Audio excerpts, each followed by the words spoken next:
This is the Read to Lead podcast, episode 463.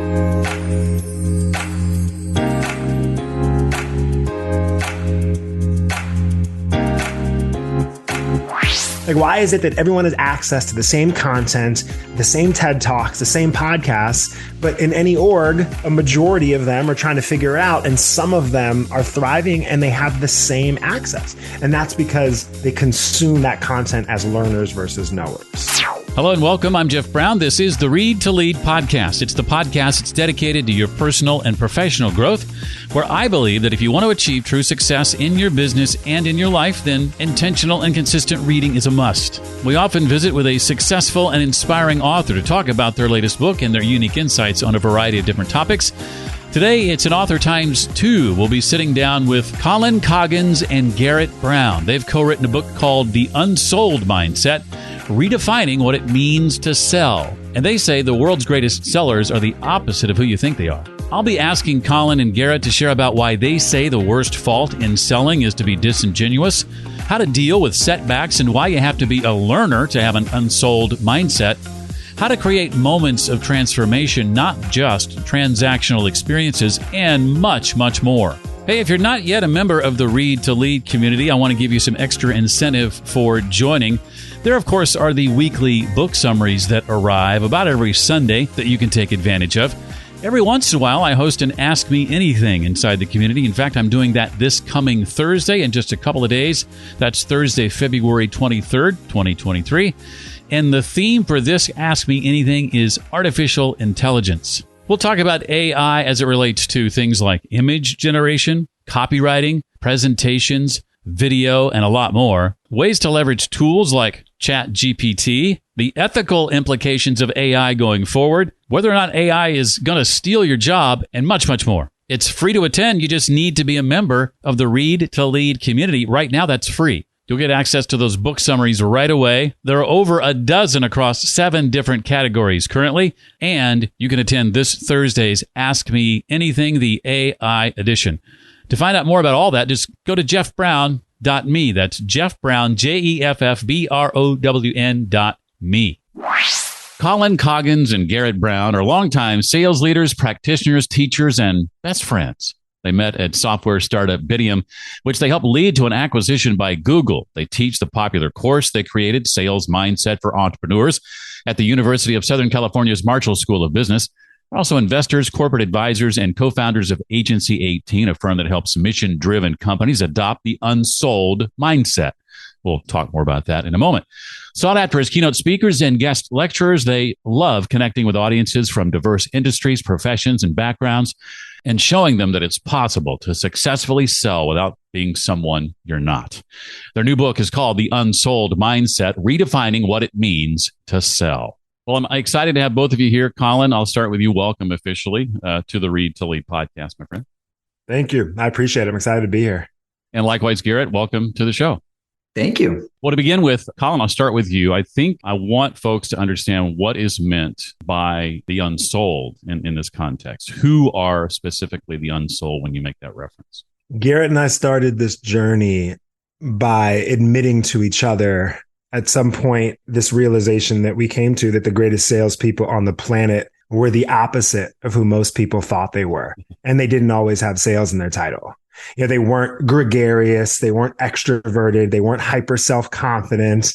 They didn't have the stigma attached to the role. And the further we dug, the more we realized that they all had these common traits. And essentially, they were unsold on who the world expected them to be in their role. Like they were unsold on who customers and buyers wanted them to be. They were unsold on who society thought they should be. And we started to see that across multiple verticals, and from chefs to lawyers to CEOs to sales professionals to mothers and fathers.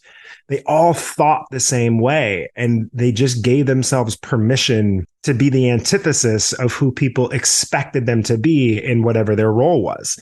And so eventually we just started saying they're unsold on who they're supposed to be, and they're unsold on how the word sales defines them. because they were all acknowledging we sell ourselves, we sell ideas, we sell products and services every single day, regardless of who someone tells me a quote unquote seller is supposed to be or look like or sound like. So they're rule breakers, and we fell in love with them instantly. And I love this idea of breaking the rules. You guys mentioned Dan Pink, his book called To Sell is Human. I think of books from like Ian Altman, Same Side Selling, and others that speak to me as somebody who grew up thinking that sales was slimy and thinking, well, I'm not a salesperson because that's not me. I don't want to be that. I am a former new and used car salesman, so I got around that eventually. But it was very much as the title of the book says, very much a mindset shift that was required for me.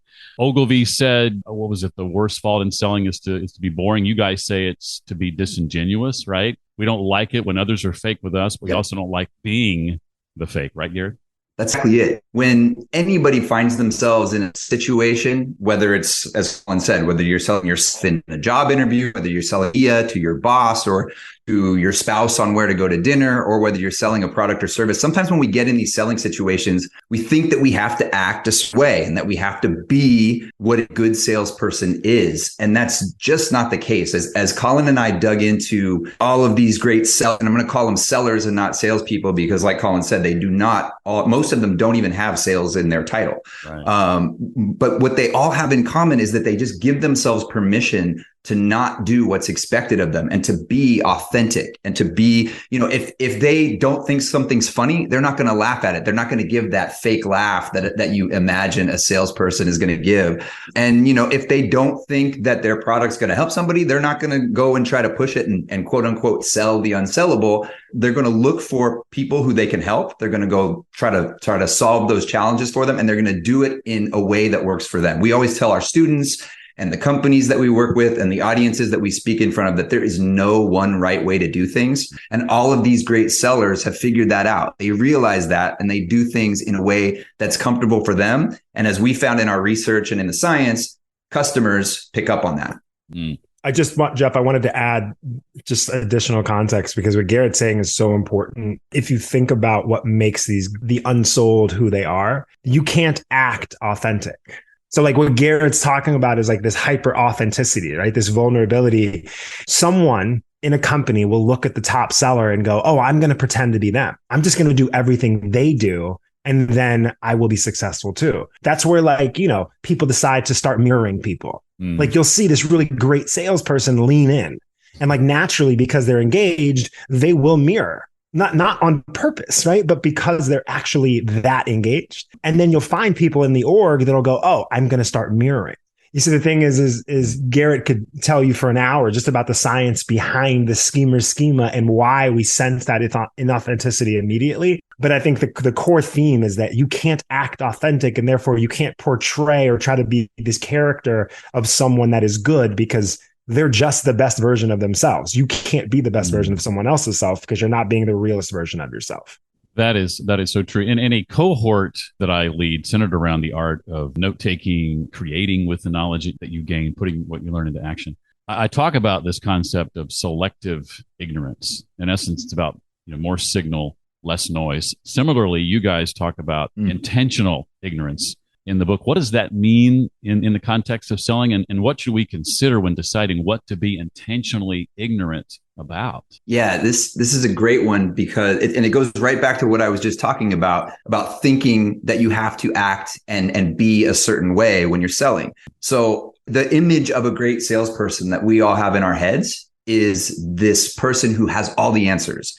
And when a customer has an objection, they can go out and they can counter that objection, or they know everything that there is to know about their product. And as we started having these conversations with all of these great sellers in all of these different industries, we realized that not only did they not know everything about their product and not have all of the information and not have all of the answers, they loved not having all of the answers for a whole bunch of reasons. And I'll give one, and then I'll defer to Colin, because I can see him here chomping at the bit to get further into it. But for one thing, if you're not passionate about something, you do not speak the same way that you do about something that you are really excited about. So if I'm selling a product and it's really technical and I'm just not that interested in the technical details, when I'm trying to talk to a customer about those technical details, I'm going to sound different. I'm not going to be as excited, and they're going to pick up on that. So what great sellers do, what they love to do is say, I don't know about that, but I do know somebody smarter than me who does. Let's go figure it out together. And so you're accomplishing a couple things there. One is what I just said, which is that you now are not trying to pretend to be excited about something. Again, authenticity, that you're not excited about. But now you've also put yourself on the same side of the table, on the same team as your customers. So instead of it being you against you on one side of the table, trying to feed information and give answers to your customer, now all of a sudden you and your customer are on the same side of the table, going and figuring out what that information is that you need together. So that becomes really, really important. And that's another theme that we talk about often. They're not we call it intentional ignorance because they are being intentional about the parts of their work that they are not authentically passionate or excited about. Like they're actually creating an infrastructure to mitigate inauthenticity. Like we talk to a great ad tech salesperson, like just top to run of the mill, just like if you met her, you would think this is one of the greatest salespeople in the industry. She's just got it. When you talk to her, you are the only person in the room. She hates tech. It just does not excite her. Like she's so good at her job and does not love talking about tech. And her 3 favorite words are, I don't know. Not because like she's using it as some tactic, but because she doesn't want to show up and pretend to like be excited about something if she knows that she has the support. So what Garrett is saying is so important, because the minute that she says, I don't know, but I will go and find out for you, she realized early on in her career that her resourcefulness to go and fight for the customer and to go and find the answers were getting more credit than her having all the answers. It was this understanding that I think a lot of us know in hindsight. No one appreciates a know-it-all. Like no one actually wants to have this person that has all the answers, because you're stripping agency away from people. Right? People don't feel like they're part of the decision. They don't feel like they're part of the process. And that's both internal and external. So, not to get too foo-foo, because Garrett, if he was the host, he would put me on mute. So I'll keep it short. What people are good at and what people love are not always the same thing. And so, if you can get into a situation where, you can do what you're good at and look for the things that you love doing in your work, that eventually you'll start to ignore the parts that are doing the opposite for you, right? You're either giving energy or taking it away. I think that these sellers just have given themselves permission over time to show up as the best version of themselves, which means that they have to ignore certain parts of their job that will sort of not let that happen. And to be really clear on this, they're not doing it as a tactic. They're not doing it because they think they're going to sell somebody better by being that way. They're doing it because it allows them to show up as the most authentic version of themselves. To that, I remember early in my management career being very much the kind of person who felt like I needed to have all the answers, because that was essentially, up to that point, what had been modeled for me. That's all that I knew. I thought that's what a leader was. It took a while for me to learn that that's not the case. Talk a bit about how people with an unsold mindset, guys, view and deal with setbacks, and why you have to be a learner. I love this, to have an unsold mindset. I'm all about professional and personal development. So let's talk about that a bit. Colin, let's start with you. Yeah. Take your podcast, for example. You have thousands and thousands of people that listen to you and these really smart, successful people every week. Everyone has access to this podcast. Maybe 20% are going to take that and they are going to thrive because of the information that they've consumed. And the other 80% are trying to figure it out. Just like in any organization, on average, right? 20% of the room is generating 80% of the revenue. But why is that? Like, why is it that everyone has access to the same content, the same TED Talks, the same podcasts, but in any org, a majority of them are trying to figure it out, and some of them are thriving and they have the same access? And that's because they consume that content as learners versus knowers. And that's a really, really important thing, because we've found that the greatest leaders on the planet are the greatest sellers on the planet. And they don't want to be the smartest person in the room. This whole concept of intentional ignorance that we just talked about, General Stanley McChrystal has this great quote, and we interviewed him for an hour and had a blast. But you would expect a general in the army. I mean, how many forces were underneath him, Garrett? tens of thousands, I think 48 countries, and tens of thousands, maybe even more soldiers from those countries. And he's sort of the figurehead and the leader of all of those forces. Yeah, this guy, and he talks about how people expect what they expect out of a general. And he walks into the room and purposefully wants to be the learner in the room, doesn't want to be the knower in the room, wants people to feel like they are part of the decision-making process. So, being a learner and being a knower is, I think, one of the most important revelations that we found, is that no one that we talked to wanted to be the smartest person in the room. We found that introverts were some of the best salespeople in the room at all times, because people were giving them permission to speak. They were giving them permission to sell, because most of the time they were asking questions.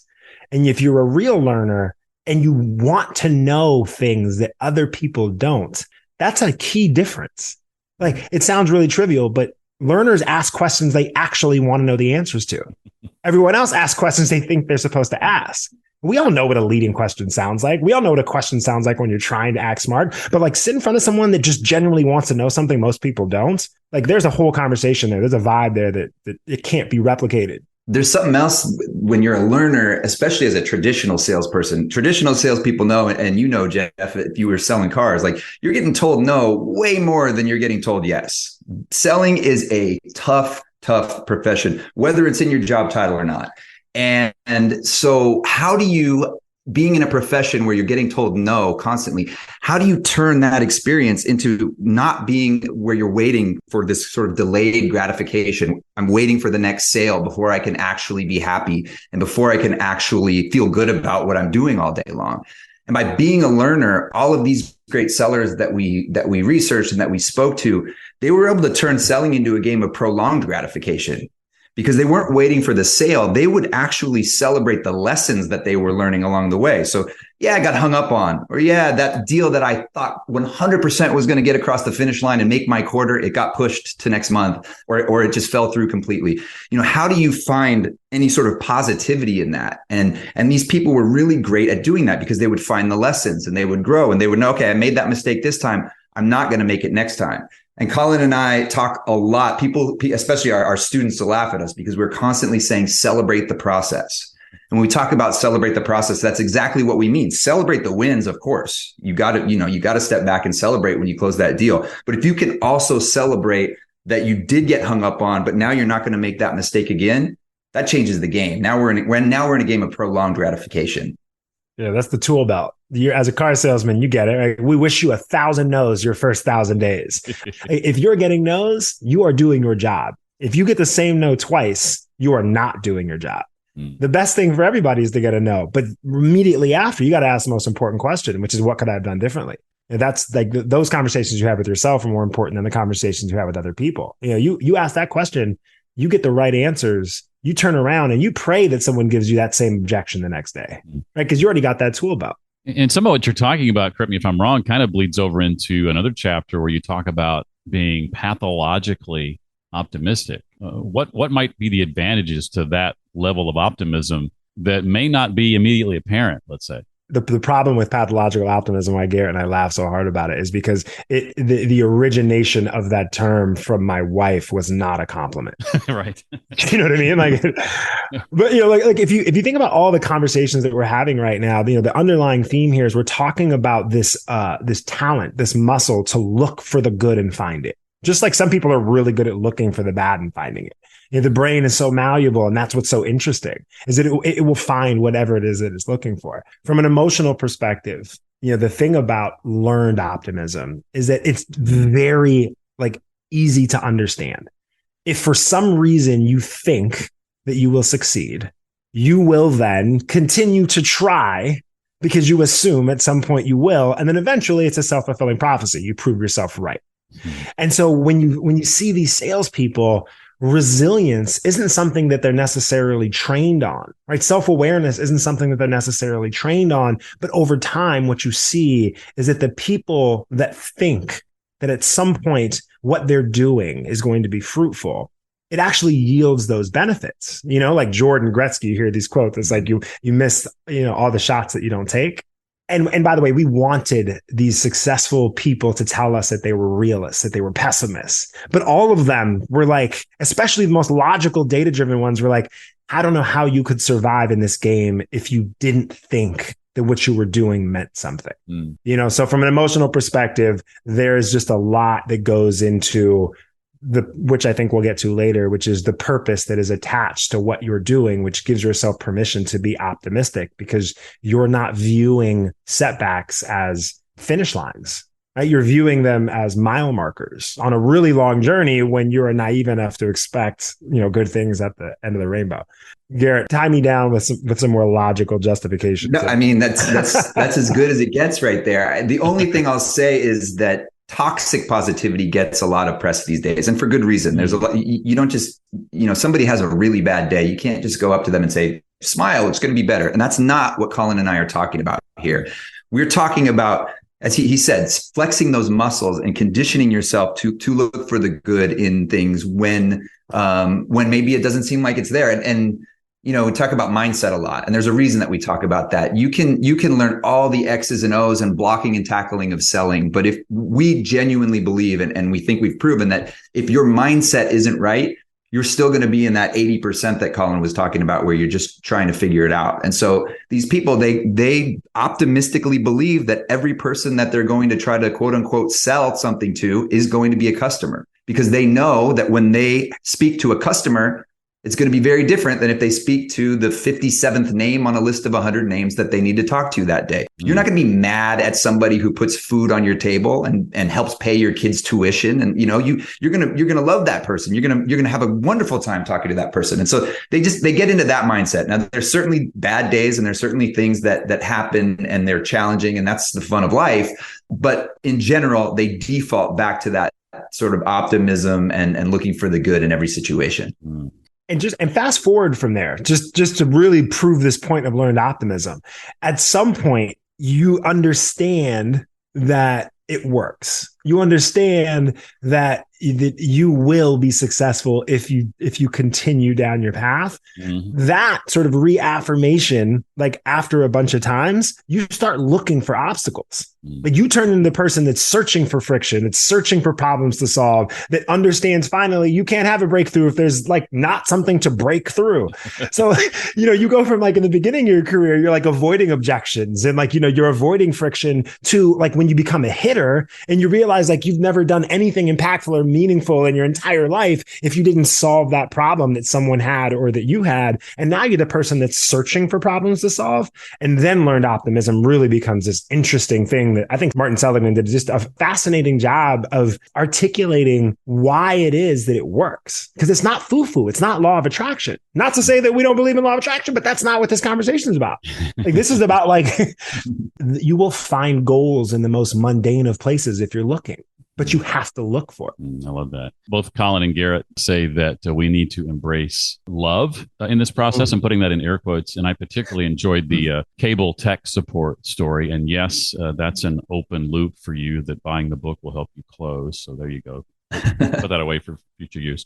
Guys, what does falling in love look like in this context? We love talking about love. Did you really just say that?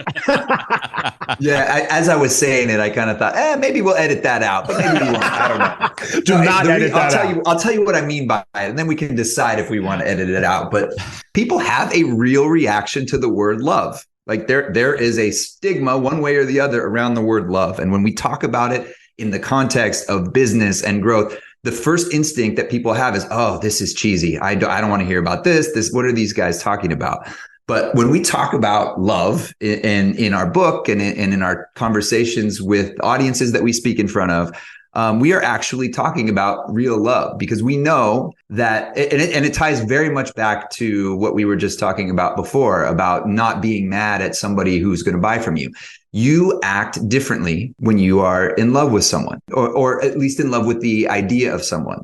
And so we always coach salespeople and sales teams to look for ways to love the person that they're about to speak to or interact with, because we know that they're going to act differently.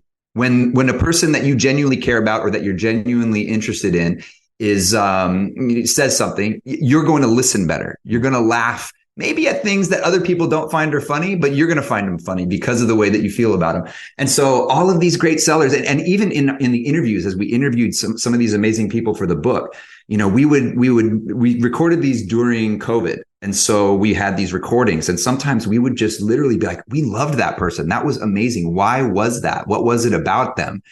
And as we would go back and watch their interviews, we could tell it's because they had in a way fallen in love with us, but they knew things that we were up to, and they were asking us questions about our work, and vice versa. We had fallen in love with them. And so we would have these amazing conversations. And then we realized as we watched tapes of people selling that it was the same kind of thing, like the questions they were asking, the way that they were feeling. So it's really a kind of a mindset concept. And we love talking about it also because as people cringe when we start to talk about it, once we get into the details, and I'll defer to Colin on some of the nuts and bolts, but once we get into it and they realize, oh yeah, you know what, that is what I do that makes me good, or oh, I should probably do that because it does make a lot of sense. I think that the inflection point in every course when we bring up love is when they realize that we're talking about the true definition of the word love they're hoping we're not talking about. like we're saying, we dare you to fall in love. Like actually try to fall like in real love with someone. Like you can't do that. But so in this exercise, like in our class, we'll say, we'll give you a hint. You got 3 minutes to fall in love with your partner right now. You don't know them. This is like the data scientist freshman and the senior basketball player that's about to go to the league. And we're like, you got to fall in love. 3 minutes. And they're like, oh my God, what class is this? This is definitely not a sales class. And I don't know what this is going to do to my mindset. and you watch them and they don't know what to do. So we give them this one clue. We go, focus on what questions you would have to ask if you actually thought you could fall in love. Like what answer would you need to hear to be like, oh, I love this person. It's just such an amazing experience to watch these human beings genuinely fall in love with each other based off of these questions that they ask. And at the end of it, all of them say the F word. It's fate. It's fate. I'm talking to Josh because Josh also loves traveling and I love traveling. It's fate. I'm talking to Maria. I love that she switched majors freshman year. I switched majors sophomore year. It's like, hey, everyone, can we just pause for a second? We didn't ask you to ask questions based on what was important to you. We asked you to ask questions that would make you fall in love. And it was this, everyone has this epiphany like, oh my gosh, we see ourselves in the people that we love. If we look for ourselves in these people, if you want to know what like a great salesperson looks like, it looks like someone that's genuinely enamored with the person they're talking to. I make fun of Garrett on every stage. I need to get his wife's permission to do this eventually, because I don't know how many people are going to listen to this podcast. But like I tell people that the best version of Garrett Brown is like the 14-year-old version of him when he had a crush on someone. Because Garrett said it, right? Like Garrett's like, like you'll laugh at jokes that other people won't find funny. But that he's not he's authentically laughing because he thinks that what she is saying is so funny. He's enamored. He's looking for the good. You find a conversation with someone. I remember when I was like, a new sales manager and I was engaged. This is in the book. I would tell people, I'd be like, hey, I should have showed up to this meeting earlier. I'm really sorry. My fiance is taking wedding planning really seriously and has access to my calendar. And so today's topics were, whatever it was, something as trivial as like tulips versus, roses. And like, I'd sit down and I'd apologize and I'd lead with being honest. And you could see this like glaze in their eyes. Like they immediately started looking for the good in me. Just because I was telling them like what just happened. I gave myself permission to be that vulnerable. And the responses were always in two camps. One camp was like, Colin, don't worry about it. It's going to get a lot easier on your second marriage. It happened a lot. Or they'd say, Colin, don't worry. I've been married for X amount of years. Happy wife, happy life. But I fell in love with them the minute that they said that. But they were already falling in love with me, not because I was intentionally like trying to be some love magnet, but just because that's a deal that I already got. If I'm hearing your wedding history in the first 10 seconds, like the only reason I'm not getting that deal is because I talked you out of it. Like that's a real vibe. So anyways, I'll stop talking about love, but we could talk about it for a very long time. That reminds me of the story you tell in the book of the two people, I don't remember their names, coming together for that Zoom meeting in the midst of COVID. And the one guy just starting off with, I'm not even sure we should be even conducting business and having this meeting, what we're going through. And that just opened up a conversation of the two of them just truly connecting in a way that they wouldn't have otherwise. And this kind of leads to my next question, or maybe there's some overlap here. When you talk about creating moments of transformation versus just transactional experiences. Another huge mindset concept that we saw as a running theme in all of our research and conversations. So many sellers, especially young ones, but across the board, they think very transactionally about selling. They think, okay, I'm coming here, I'm going to have a conversation, I'm going to teach them about my product, and then they're going to give me money, and then I'm going to move on to the next one. And it's very, very transactional. They even, as in sales trainings, they talk about the value equation where you have to add more value than they're giving you. And it just becomes a math problem. And every single great seller that we talked to, all of the unsold, they were thinking transformationally, not transactionally. A great example of that, we talked to Chef Roy Choi, who, for those who don't know, he's a celebrity chef now with television programs, but he's best known for basically kicking off the food truck revolution.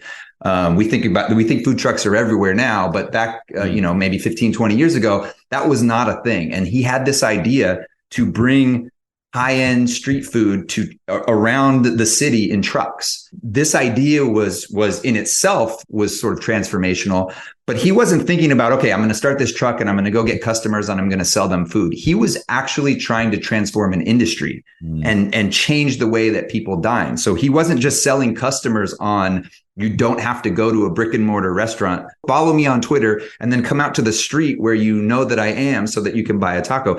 He was selling it to investors.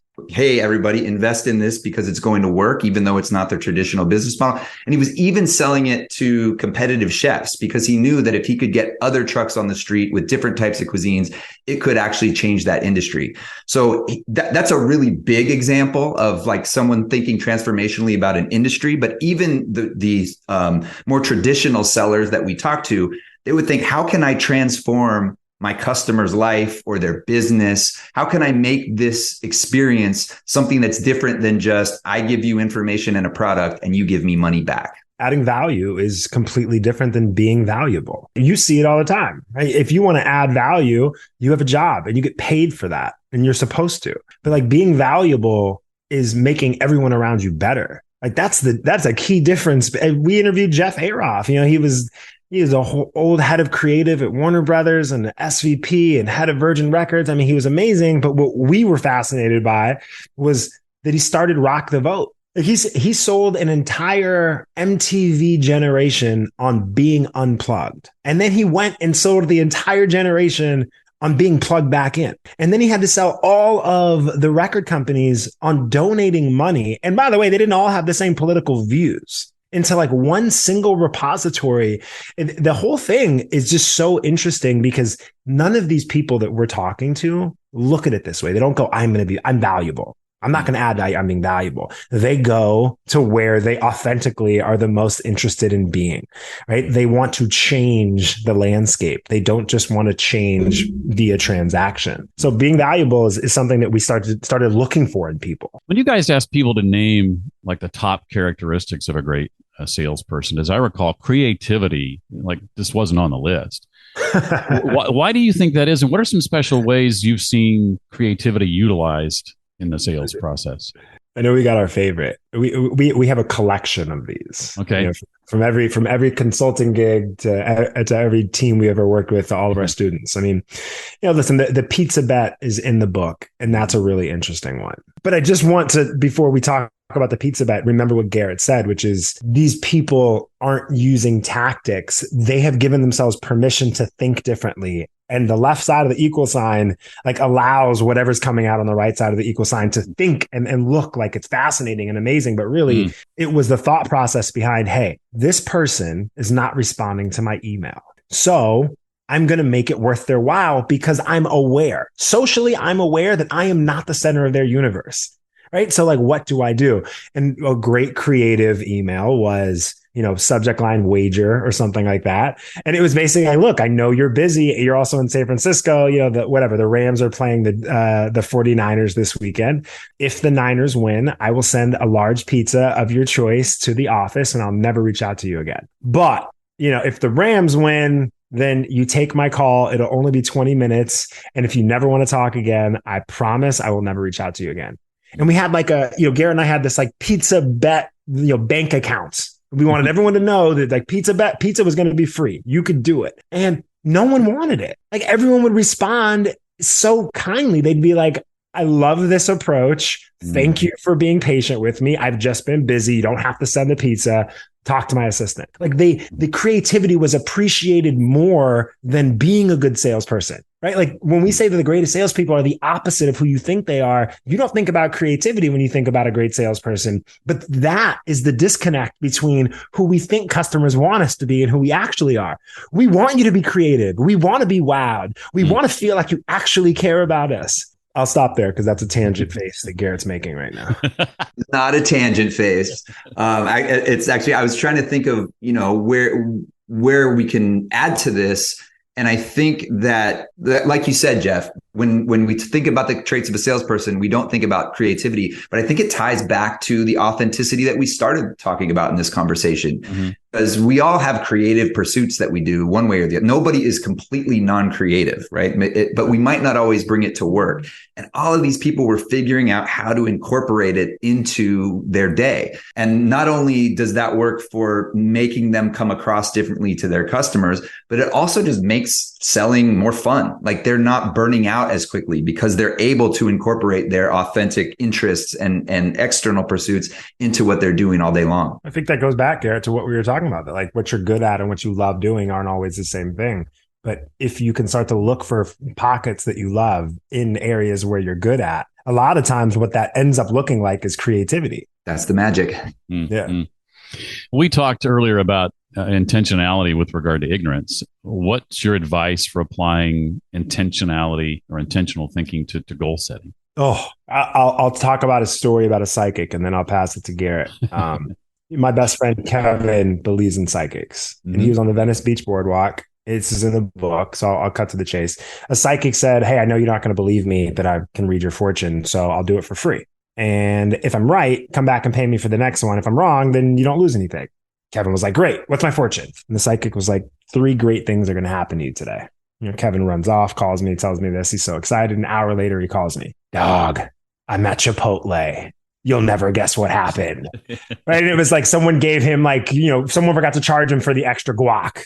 And then 2 hours later, he sees a parking attendant coming and he just beat her by 2 minutes. And he calls me and he's like, I didn't get a ticket. It's all happening. And the third thing was just a trivial. And I called him, after really thinking about it, because it wasn't that he was wrong. 3 great things did happen to him. I said, hey, let me ask you something. What would happen if the psychic told you that 3 bad things were going to happen to you today? And, you see this face that you wish you could just freeze frame forever. And he's like, I guess I would be prepared for them. I would look for them, and that's what goal setting is amazing, because if your goal is to, fall in love, you'll see that goal in line at McDonald's when you're choosing the Big Mac or whatever, the grilled chicken sandwich, because your goal is to fall in love. You read it this morning. The person that you want to fall in love with values health, and then you make a decision. So goals are really important because you'll find them in the most mundane of places. Like I said earlier, the challenge with goals is that no one talks about the ugly side of goals. What happens when you don't hit your goals? What happens when your back's against the wall, you have to put food on the table and you're not hitting your goal? We don't wake up and decide we want to be smarmy, manipulative, yucky salespeople. That's not what happens. We wake up one day and our backs are against the wall and we have no choice, and we don't give ourselves that choice. And that's because they're viewing goals as finish lines. Either you make them or you don't make them. So we found, and I'll let Garrett tell you what we found, but I'll just end by saying we wanted to understand the goal setting for all of these successful people. but they all figured a way to have a different conversation with us that had nothing to do with goals. Yeah, I'm guessing that everybody listening to this podcast has goals just by nature of the type of listener that you probably have.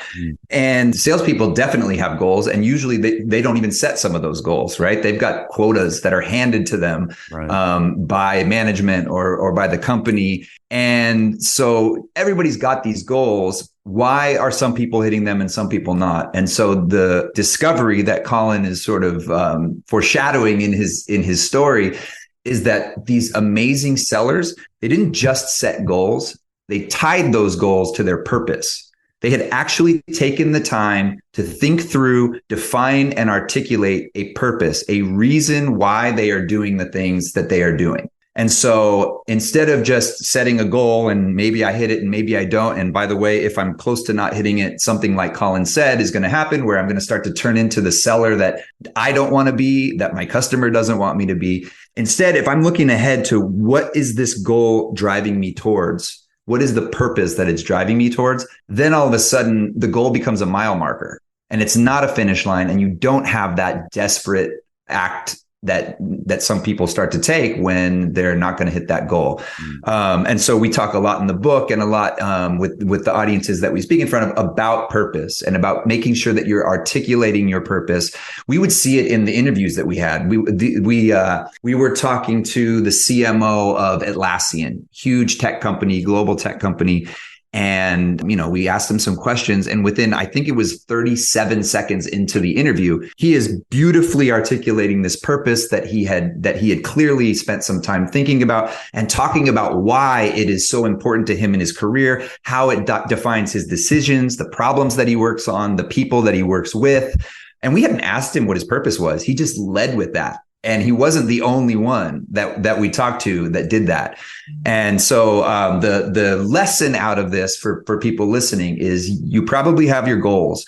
Define your purpose and then tie those goals to that purpose. So if your goal is to, make X amount of dollars this quarter, add the second half of that sentence, which is because or so I can, and really have these purpose-driven goals as opposed to just goals out there in the open by themselves. Yeah, let the purpose be the lens through which you filter them, right? Exactly. If you need a reason to believe in that, think about the last time you hit a goal and your response was, oh, I thought this was going to feel different. Like the last time you hit a goal and you were like, wait, that's it? Yeah. So, tying it to purpose, they're just figuring out a way to not have this ephemeral reaction, because the purpose lasts a lot longer than the goal. I've got one other question I want to ask you guys that isn't directly related to your book. But before I do that, I want to give both of you a chance to chime in with anything else from your book you want to make sure that we walk away with. Garrett, I'll start with you and then go to Colin. It was a well-led interview, Jeff. I don't think I have anything else other than I'll go back to the concept that I mentioned earlier and remind people to celebrate the process. I joke that we say it a lot with our students, and now we're saying it a lot here in this podcast. But like Colin said, you're going to hit goals, and sometimes you're going to be like, that was it, right? You'll celebrate for a minute, and then guess what? You're on to the next one. Make sure that you're celebrating the process, celebrating the wins and the losses and the ups and the downs, because that's what makes it fun, and that's what's going to give you that game of prolonged gratification that we were talking about. I'll stay on that theme. The question that I would love your listeners to ask themselves is, if you knew this was the best part of your movie, like, what would you do differently? Yeah, like we talked earlier about these people that once they get to a certain level of success, like they realize that they don't get to the best part of the movie unless they go through the lows and the highs, right? The middle of the movie, the hard part. Like, we don't go to the movie to see the ending. And so it's something to think about, because a lot of us, especially like in business, like we hit some really hard times. Like burnout is real. The economy is real. Not knowing what's going to happen is real. And in those moments of not knowing and being scared, and doing things out of your comfort zone, those are usually like the moments that you look back on, and those were the key moments. Those are the ones that you remember the most. Those are the highlights. That's what we would pay to go see if we were watching a movie. So listen, if every successful person we've interviewed is telling us that, like Ryan Holiday said, if the obstacle is the way, if the best part of the movie is where you're at right now, don't waste it being someone you're not. Sticking with you, Colin, I want to know the books that have impacted you. I'll go to Garrett in a moment with the same question. Career, your life. Wow. When I was 21 in my first sales job, someone gave me the Tony Robbins book, Awaken the Giant Within. And I tried reading it several times and I couldn't. I just kept hearing his voice. And at that time, his voice was so cheesy to me. And I kept seeing his infomercials and it was just so not aligned with who I was. Right. But I took the cover off. This is a true story. I took the cover off of the book and I eventually got through it. And it changed my life. Wow. Like it stopped sounding like Tony Robbins. I started reading other personal development books and I was like, oh, they're all saying the same thing. They're all aggregating like the same information. All of these successful people are doing the same thing. And so everything from the way that the power of words, choosing to say challenge versus problems, to realizing that the most important conversations that I have are with myself and not with other people. These have changed my business world. I think It Takes What It Takes by Trevor Moawad, rest in peace, is a great book. I love The Happiness Advantage. Awaken the Giant was the first real book that I ever really read cover to cover. Just read Jan Wenner's Like a Rolling Stone autobiography, which is amazing. Jay-Z's Decoded probably has changed my life. I read that once a year. We have so many. I think the one that Garrett and I talk a lot about is The Code of the Extraordinary Mind. Because there's so much debate in our class about it. Like some people love it and some people don't. And when you get into like what it is that they love, what they love about it is the content. What a lot of people don't like about it is the way that content was maybe delivered throughout the book. But we say, if you want to have some impactful questions, if you want to ask yourself really good questions, read that book. So those are just a couple. That is a tangent face, Garrett. I know it. Don't tell me it's not. What about you, Garrett? What books come to mind when I ask that question? Well, I think Colin just listed every book that's ever been published. So I don't know if there's anything left for me to. We read, as you can tell, we read a lot of books. Both of us do. And I think that's one of the things that many years ago brought us together, is that we had read so many of the same books and we had so many of the same curiosities. So but before I answer your question semi-directly, a couple pieces of advice about reading that we give our students a lot. And one of those things that we say is read lots of different kinds of books. Because it's easy to get sucked into the self-help genre or one specific, pop psychology. It's really easy to go down those rabbit holes and just read that. Sure. But Colin and I, as you could tell by his long list there, we read everything. We read biographies and we read classics and we read like Eastern religious texts and crazy things like that from time to time. So that's one piece of advice that we always share is make sure that you're jumping genres. And the other thing is, I realize this, a lot of people think they can only read one book at a time and they really focus on that. But we recommend reading a bunch of books at a time, because you watch a bunch of TV shows at a time, the episodic TV, and you have no problem remembering it. Sometimes it's nice to jump back and forth between things. And when you're inspired to read something, go read that. And when something else pulls you in, go read that. So those are my two. Just, you didn't ask for advice, but I just felt like sharing that, because while Colin was listing every book he's ever read, I realized I needed to say something. Welcome to my world. He's offering advice you didn't ask for. Now you know what it feels like to be his partner. But my answer to your question, it's a handful of books, but anything by Adam Grant, I absolutely love. He was absolutely an inspiration for how we wanted this book to feel and sound. Just the way that he incorporates stories and experience and research, and all of his books are very interesting and unique. And we were lucky enough to reach out to him and ask him to read our book, and he gave us an endorsement, which was one of the highlights of this process for us. So anything from Adam Grant, I think, is something that I recommend, and I've gifted many of his books to many people before. I love the advice too, Garrett. I appreciate you sharing that. I used to be that sort of that kind of mentality of, well, I got to finish this before I go to the next one. But I'm very much now the kind of person who will have several books going at the same time and see no problem in that anymore like I used to. Well, their book, again, is called The Unsold Mindset, Redefining What It Means to Sell. Colin Coggins and Garrett Brown, who is not related to me so far as I know. Guys, thank you so much for being here. Really enjoyed having both of you. We appreciate it. We had a blast, Jeff. Thank you, Jeff. Hope you enjoyed today's conversation. For links to the resources that we talked about, you can go to readtoleadpodcast.com/463 for episode 463. That includes a link to every book Adam Grant has ever written and also every other book ever published, apparently. Again, it's readtoleadpodcast.com/463. If you're hearing this before 3 p.m. Eastern Time on Thursday, February 23rd, 2023, I hope you'll join me for my next Ask Me Anything AI edition inside the Read to Lead community. To join the community for free, attend Thursday's Ask Me Anything and get a free business book summary every single week, go to jeffbrown.me. One more time, that's Jeff Brown, that's my name, .me. I really appreciate you being here today. Thank you so much for your attention. Hope to see you next time. Until then, as always, remember, leaders read and readers lead.